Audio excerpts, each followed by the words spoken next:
రాజులం మేమే యువరాజులం అన్నట్టు విర్రవీగుతా ఉన్నటువంటి విషయం మీ అందరికీ తెలుసు.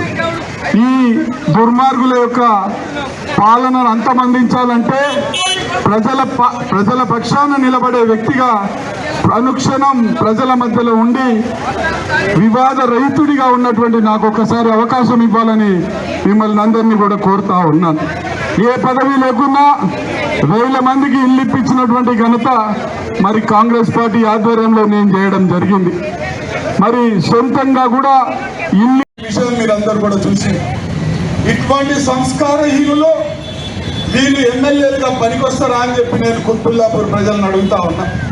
ఇటువంటి వ్యక్తులు గడిచిన 15 సంవత్సరాలుగా కుత్బుల్లాపూర్ నియోజకవర్గం ఏర్పడిన తర్వాత వీళ్ళే ఎమ్మెల్యేలుగా పనిచేసారు. ఒక్కరికి కూడా ఏ అభివృద్ధి తీసుకురాలేదు, ఎటువంటి విద్యాలయాలు తేలేదు, వైద్యశాలలు తేలేదు, ఎటువంటి అభివృద్ధి కార్యక్రమాలు కనీసం మౌలిక సదుపాయాలు కూడా ఇవ్వలేదు. ఆ రోజు కాంగ్రెస్ పార్టీ ఇచ్చినవే ఈ రోజుకు కూడా కొనసాగుతా ఉన్నాయి. అస్సాం గుర్తుకే, అస్సాం గుర్తుకే, అస్సాం గుర్తుకే, రేవంత్ రెడ్డి గారి నాయకత్వం. మరి మత్స్యకారి నాయకుడు హనుమంతన్న గారిని